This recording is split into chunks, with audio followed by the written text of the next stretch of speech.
혹시 대한민국이란 나라가 아예 없는 세상에서 살아왔다면 어떨 것 같으세요? 상상하기가 좀 어렵죠. 네, 오늘 저희가 살펴볼 자료가 바로 그런 삶을 살았던 한 분의 이야기예요. 북한 양강도 깊은 시골 출신인 이다은 씨인데요. 2019년에 남한에 오기 전까지 대한민국이라는 나라가 있는 줄도 몰랐다고 하죠. 맞아요. 정말이죠. 이 이야기는 그저 한 사람의 힘겨웠던 탈북 과정을 넘어서는 것 같아요. 어떤 점에서 그럴까요? 우리가 숨쉬듯 당연하게 여기는 모든 것들 있잖아요. 뭐 비누 하나 아니면 불 켜진 터널 하나. 이런 게 한 사람의 세계를 얼마나 송두리째 흔들 수 있는지 그걸 보여주는 아주 생생한 문명 충돌의 기록이라고 할 수 있어요. 네. 그래서 오늘 저희는 이다은 씨의 증언을 담은 여러 분석 자료들을 바탕으로 한번 깊게 들어가 보려고 합니다.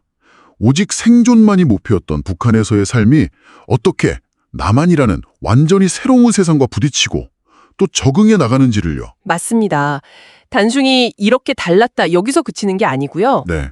생존의 의미부터 돈의 가치, 심지어는 스트레스라는 그 감정의 탄생까지 두 사회가 한 개인의 삶과 내면을 어떻게 근본적으로 재구성하는지. 그 지점들을 하나하나 짚어보겠다는 거죠. 네, 바로 그겁니다. 아마 듣고 나시면 여러분의 일상도 조금은 다르게 보이게 될 거예요. 좋습니다. 그럼 그 거대한 변화의 시작점, 북한에서의 삶부터 한번 들어가 보죠.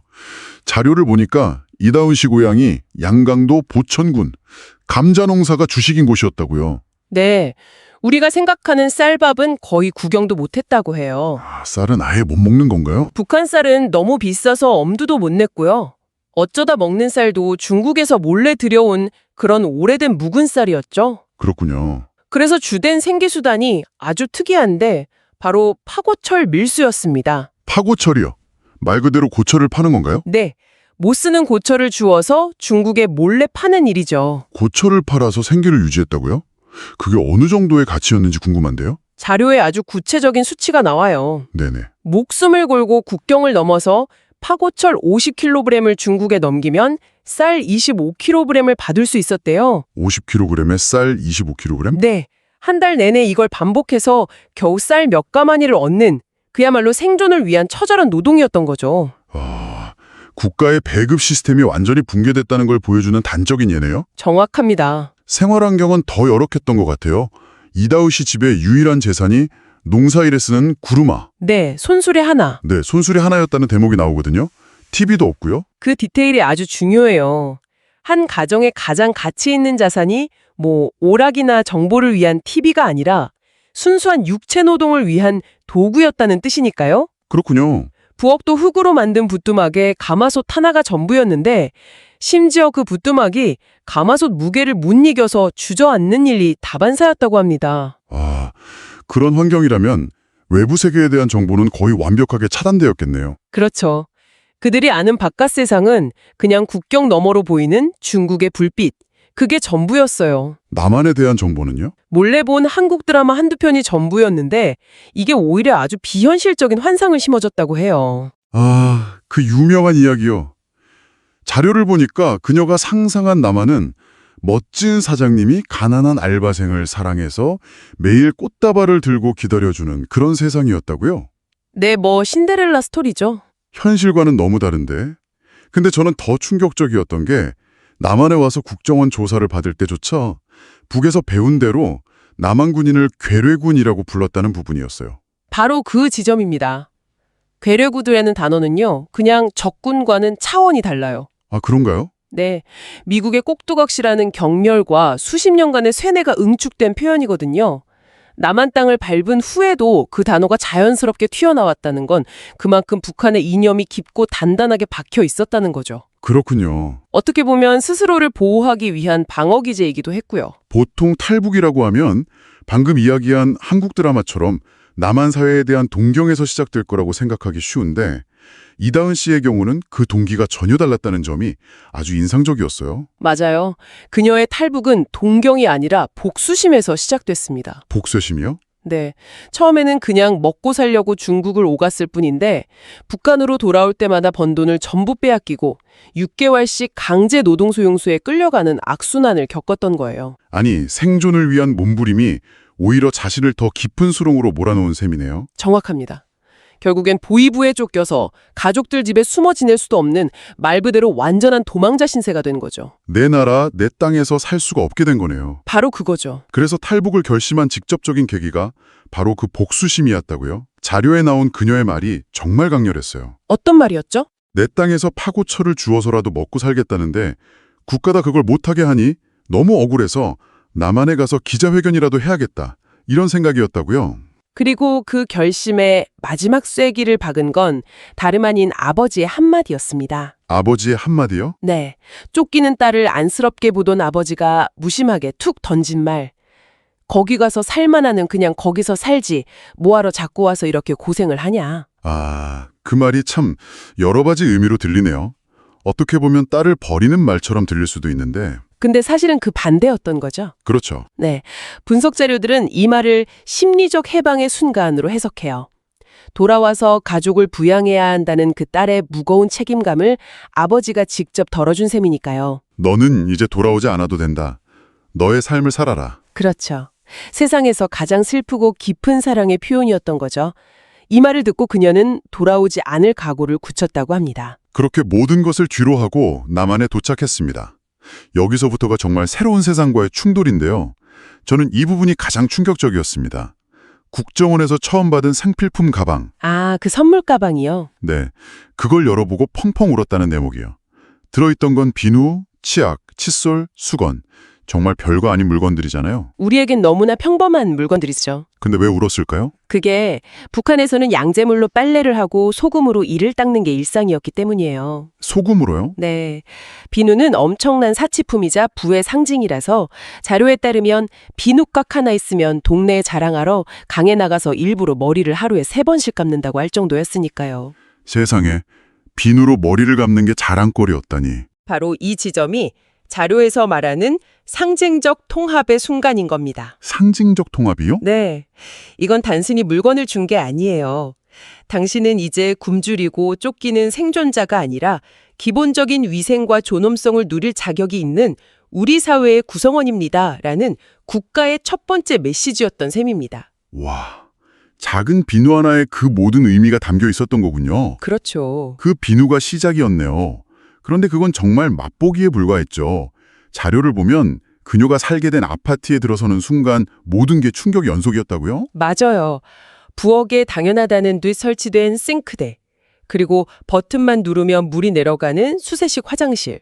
아, 이걸 보고 입을 다물지 못했다고 해요. 매일 물을 길어와서 부엌 일을 하고 냄새나는 재래식 화장실을 쓰던 삶과는 완전히 다른 차원의 문명이었으니까요. 그리고 또 하나, 길고 환한 고속도로 터널을 보고 너무 아름다워서 감동했다는 이야기도 있었어요. 그 부분도 북한의 현실과 비교해보면 바로 이해가 가요. 북한의 터널은 전기가 없어서 어둡고 차량 통행도 거의 없어서 반동굴이라고 불린대요. 반동굴이요? 네, 심지어 사람들이 급하면 그냥 화장실처럼 쓰기도 하는 공간이라는 증언도 있습니다. 아, 그런 곳만 보다가 끝이 보이지 않을 정도로 길고 대나처럼 밝은 남한의 터널을 본 순간 그건 단순한 구조물이 아니라 번영과 발전 그 자체로 보였을 겁니다. 먹는 것도 빼놓을 수 없죠. 치킨, 콜라, 사이다를 처음 맛봤을 때의 충격. 아, 그렇죠. 우리가 콜라 처음 마셔보는 외국인 리액션 영상 보면서 웃잖아요. 그런데 이건 정말 차원이 다른 이야기 같아요. 그럼요. 북한에도 사이다라는 음료가 있긴 한데 그건 그냥 설탕 대신 사카린을 넣은 단물 수준이라고 해요. 그냥 단물이요? 네.